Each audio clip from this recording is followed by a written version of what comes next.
کہ اللہ تعالیٰ نے نبی الاسلام کو شکل و صورت میں بھی بے مثال بنایا تھا، اخلاقیات میں بھی بے مثال بنایا تھا.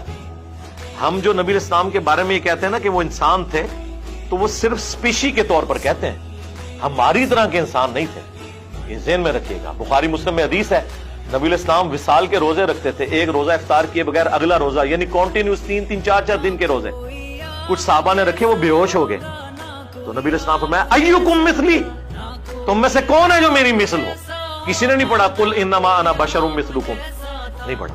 ان کو پتا تھا کہ حضور کیا بات کر رہے ہیں. آپ نے فرمایا میں رات کے وقت اپنے رب کے حضور ہوتا ہوں، وہ مجھے کھلاتا بھی ہے پلاتا بھی ہے، میری مثل تو کوئی ہو نہیں سکتا. بخاری مسلم میں حدیث ہے نبی صلی اللہ علیہ وآلہ وسلم اپنی ان 2 آنکھوں کے ساتھ پیٹھ کے پیچھے بھی دیکھ لیتے تھے.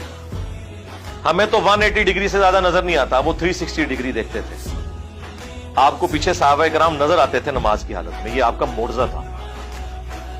ہماری آنکھیں تو نہیں دیکھ سکتی.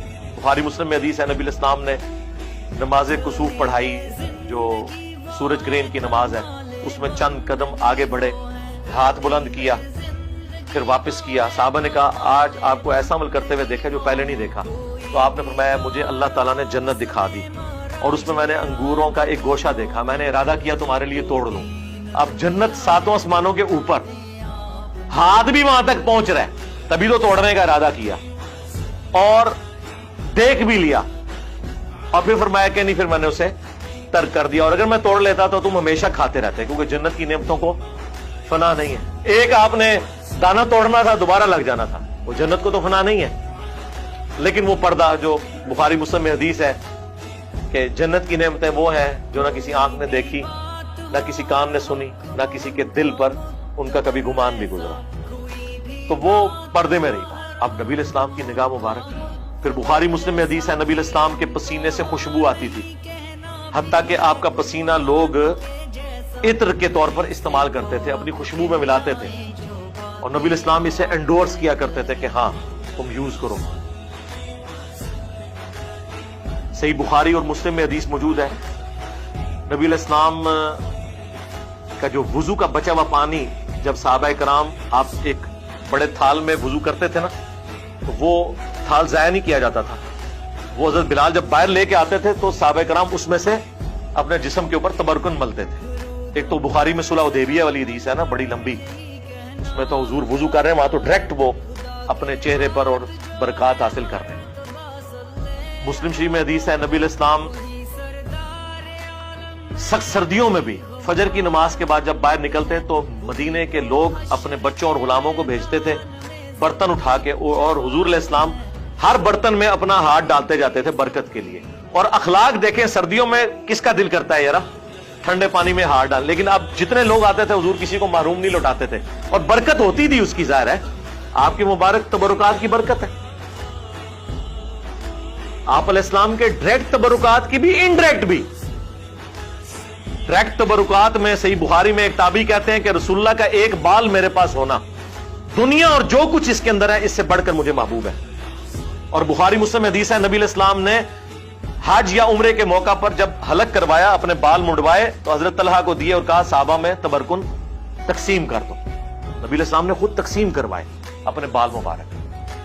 حتیٰ کہ صحیح بخاری میں آتا ہے ام سلمہ ہماری جو ماں ہے سلام اللہ علیہا، انہوں نے رسول اللہ کے چند بال ایک ڈبیا سے نکالے اور کہا کہ یہ نبی علیہ السلام کے بال ہے، ہمارے محلے میں جب کوئی بیمار ہوتا ہے تو ہم اس کا دھون اسے دیتے ہیں، وہ برتن بھیج دیتا ہے، وہ شفا کے طور پر استعمال کرتے ہیں.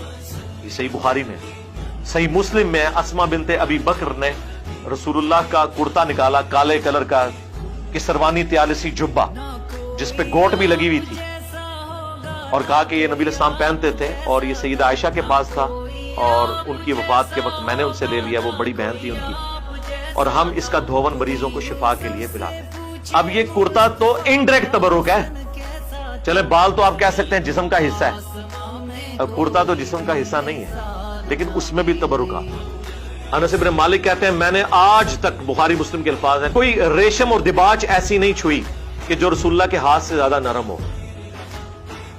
اور آپ علیہ السلام کے ہاتھ کی خوشبو ایسی تھی گویا کوئی عطردان جو ہے وہ اپنی وہ چیک کھولے تو اس میں سے وہ ساری ہوا اور فضا بنتی ہے، نبی الاسلام کے مبارک ہاتھوں سے ایسی خوشبو آتی تھی.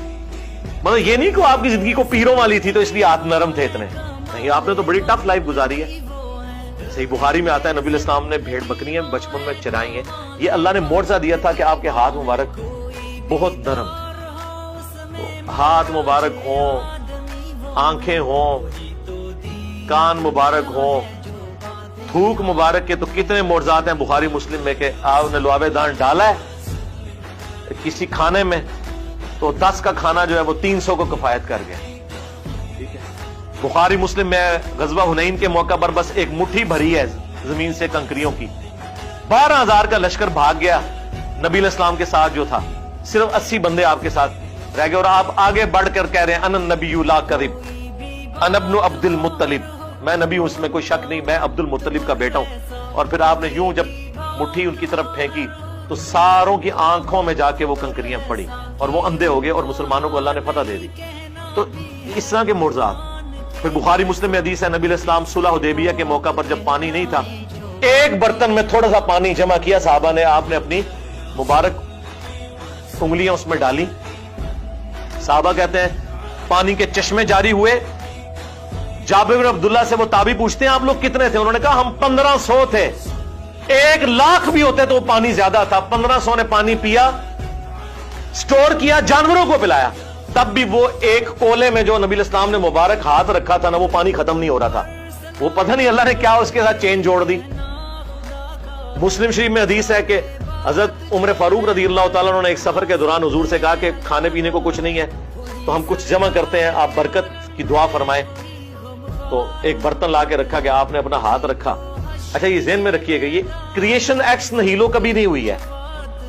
جب بھی ہوا ہے نا تو یہ کہ کھانا تھا اس میں لعاب ڈالا، برتن تھا پانی والا اس میں ہاتھ ڈالا. زیرو سے کبھی سٹارٹ نہیں ہوا. یہ اللہ کی کوالٹی ہے. ہاں عدم ماس سے وجود. چیزوں میں برکت وہ اللہ تعالیٰ مخلوق کے ذریعے کرواتا ہے.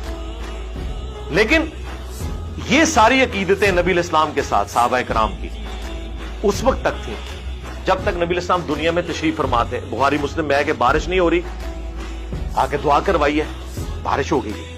بخاری مسلم میں ہے کہ حضرت ابو ہریرہ یاداشت کا مسئلہ تھا، دعا کے لیے کہا، حضور نے یوں کر کے ان کی چادر میں ڈالا. اس کے بعد کہتے ہیں میں کوئی حدیث نہیں پورا جب سے میں نے سینے لگائی.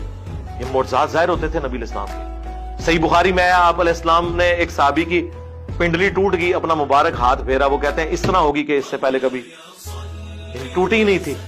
اب یہ سارے وہ معجزات تھے جو نبی علیہ السلام کی مبارک زندگی میں صحابہ کرام اویل کرتے تھے. لیکن جیسے ہی نبی علیہ السلام کی وفات ہوئی ہے آپ کی قبر پہ جا کے کبھی کسی نے نہیں مانگا، بلکہ اس کے الٹ ملتا ہے. صحیح بخاری 1010 نمبر حدیث ہے 1010. حضرت عمر کہتے ہیں انا کنا نتوسل الیک بنبینا، اے اللہ پہلے ہم تیرے نبی کے توسل اختیار کرتے تھے، تیری بارگاہ میں پیش کرتے تھے ان کو، وہ دعا کرتے تھے، ان کی دعا کی برکت سے بارش نازل ہوتی تھی. اب ہم تیرے نبی کے چچا کو لے کے آئے ہیں، ان کی دعا کی برکت سے بارش نازل فرما دے، اور وہ پھر بارش نازل ہو جاتی.